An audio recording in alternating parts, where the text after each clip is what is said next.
कार्यक्रम सत्य घटनाओं से प्रेरित है। जिनके साथ ये घटनाएं घटी उसकी वास्तविकता उन्हीं तक सीमित है। भूत प्रेतों और असामान्य विषयों के होने पर चैनल कोई दावा नहीं करता और न ही प्रोत्साहन करता है।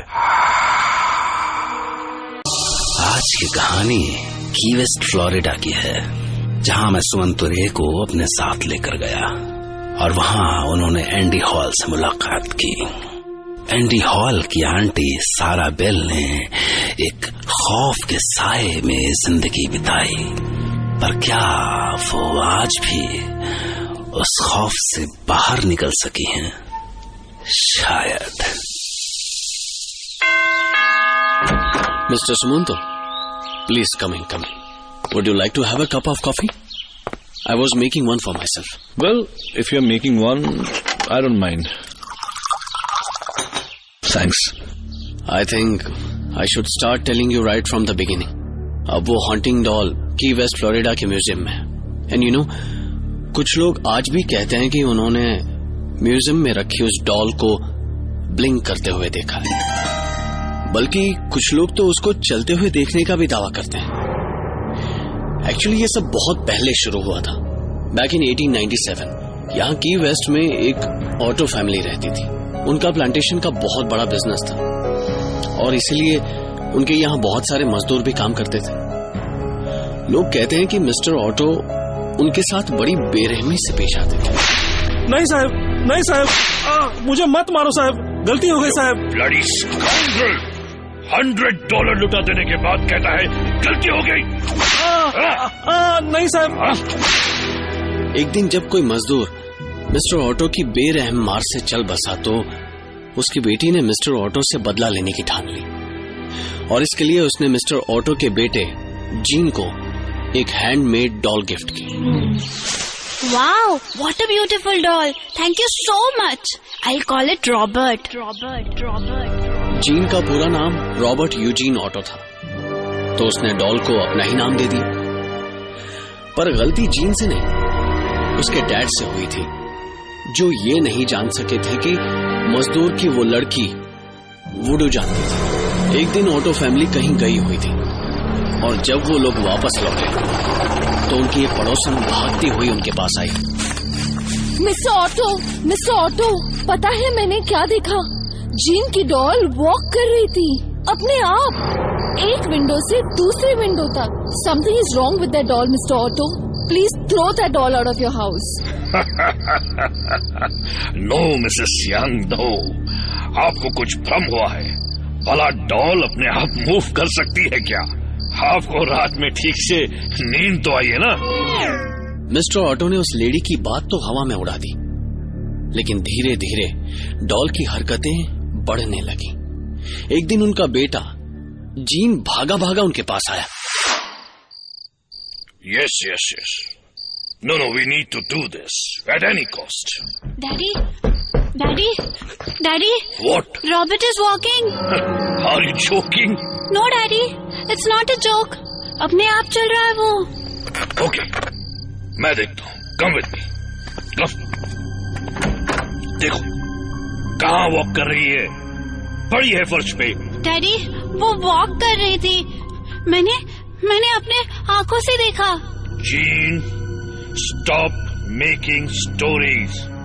मैं फोन पर एक इम्पोर्टेंट डिस्कशन कर रहा था and you disturb me for this nonsense.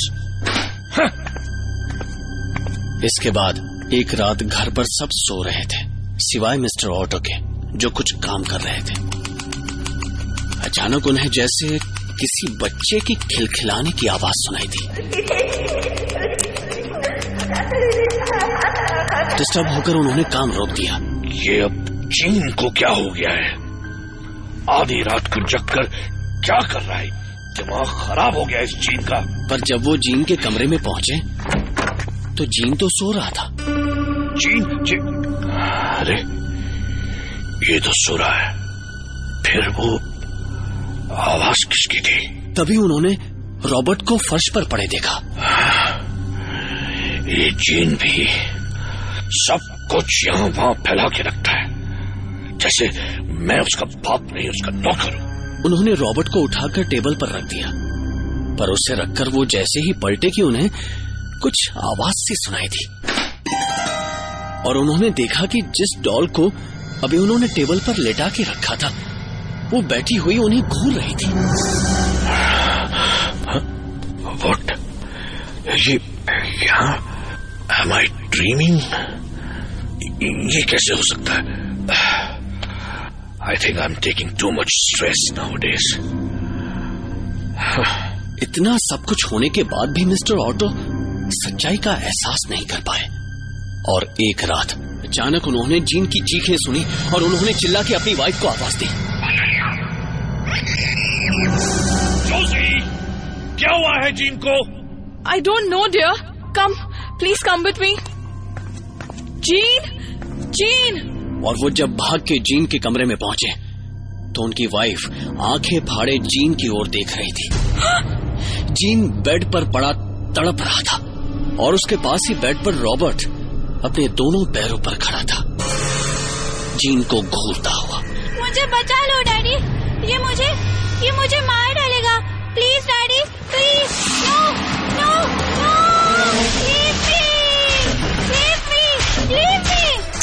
Mister Otto घबराए हुए आगे बढ़े और उन्होंने रॉबर्ट को उठाकर एक कोने में फेंक दिया, पर वो डॉल गिरते ही अपने आप खड़ी हो गई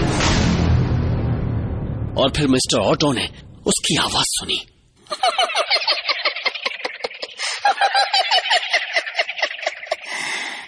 Jean will cry, Jean will die, Jean will cry, Jean will die, Jean will cry, Jean will die.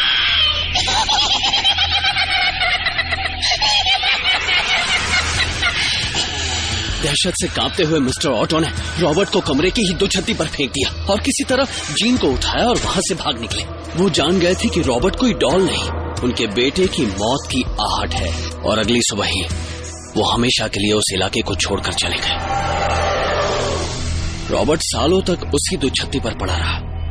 इसके बाद उस घर को ऑटो फैमिली ने गेस्ट हाउस बना दिया, पर कोई भी गेस्ट जब रॉबर्ट के खिलखिलाने की आवाज सुनता या उसे दुछत्ती पर इधर से उधर चलता देखता तो भाग खड़ा होता और इस तरह धीरे धीरे ऑटो फैमिली के गेस्ट्स ने भी वहां जाना बंद कर दिया।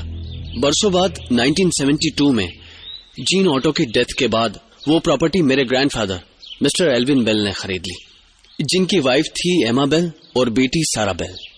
वो प्रॉपर्टी खरीदकर बेल फैमिली वहीं रहने लगी।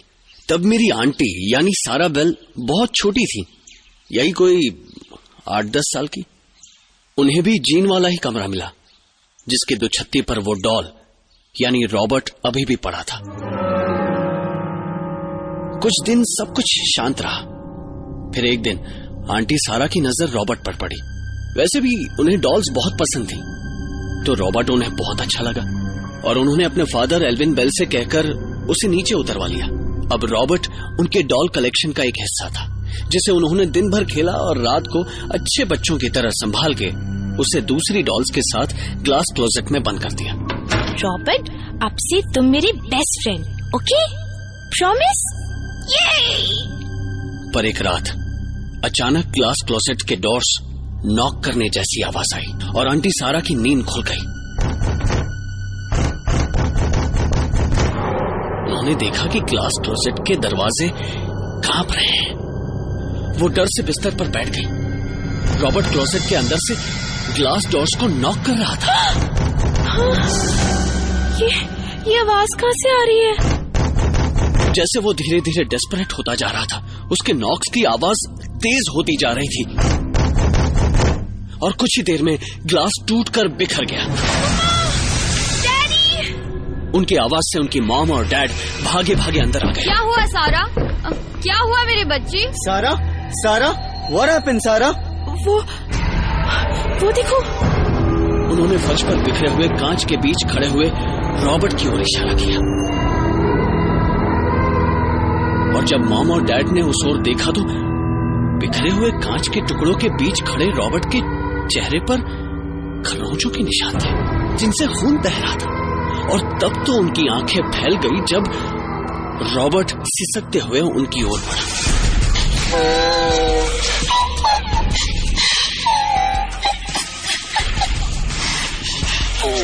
रॉबर्ट को चोट लगी।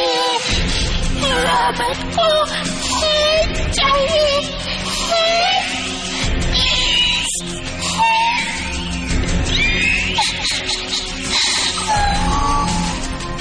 फर्श पर खून से सने रॉबर्ट के पैरों के निशान बन रहे थे। Alvin, what is this? Impossible. How can this happen? अचानक उनमें न जाने कहां से हिम्मत आई और उन्होंने सारा को उठाया और एमा से कहा, Go, Emma, go. Get out of here. एमा के निकलते ही वो बाहर निकले और दरवाजा बंद करके लैच कर दिया। वो तीनों बुरी तरह से कांप रहे थे। What was that, mama?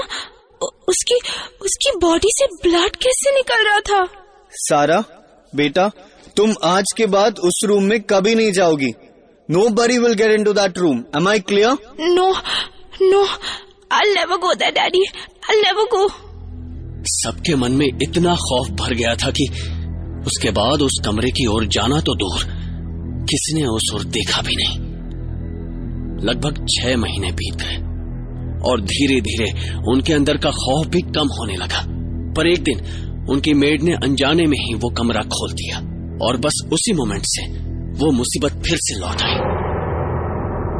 उस दिन सुबह सुबह एल्विन किसी काम से बाहर चले गए थे और मेरी आंटी सारा और उसकी मॉम एमा ने दिन भर फिशिंग का प्रोग्राम बना लिया था। पर शाम को जब वो घर से लौटे तो सारे घर में रॉबर्ट के खून से सने पैरों के निशान थे। What's this, mama? ये इतना सारा ब्लड कहाँ से आया? ये वही है बेटा, रॉबर्ट द डॉल। और तभी सामने रॉबर्ट दिखाई दिया। उसकी खरोंचों के निशानों से भरे चेहरे पर गुस्सा था।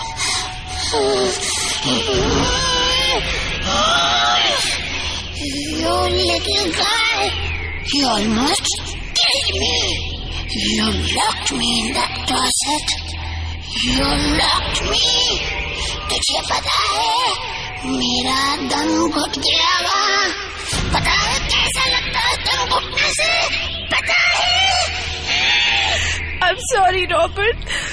I'm sorry. No.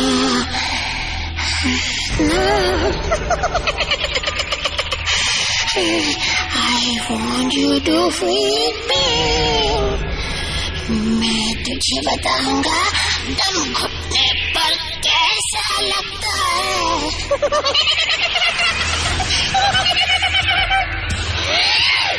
और वो उछल के सारा की गर्दन पर चढ़ गया। सारा छटपटा रही थी और वो उनका गला दबा रहा था।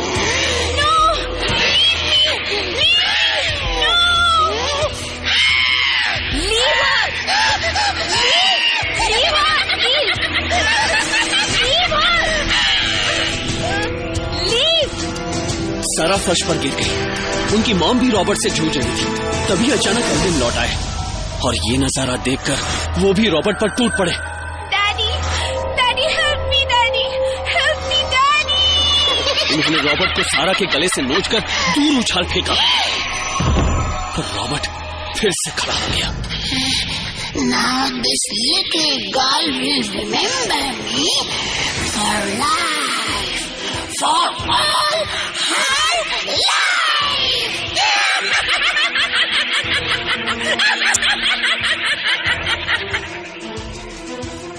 उसके बाद रॉबर्ट की ये हरकतें पूरे इलाके में होने लगी और स्टेट पुलिस ने उसे की वेस्ट मार्टेलो म्यूजियम में रखवा दिया। इसके बाद से सारा आंटी व्हील चेयर पर है। वो आज भी ना बोल सकती हैं ना सुन सकती हैं। आप कह सकते हैं कि वो एक जिंदा लाश है। अगर लोगों का दावा सही है कि उन्होंने रॉबर्ट को म्यूजियम में आईज ब्लिंक करते हुए या चलते हुए देखा, तो सबसे बड़ा सवाल उठता है कि अगर उस कपड़े की हैंडमेड डॉल रॉबर्ट का दम सारा के उस ग्लास क्लोजेट में घुट गया था, तो वो म्यूजियम के ग्लास कवर में सांस कैसे ले रही है? सोचिए, क्योंकि मैं एक बार फिर ऐसी ही एक और खौफनाक कहानी लेकर आपके पास आऊंगा, जिन्हें सुनकर आप सोचने पर मजबूर हो जाते हैं।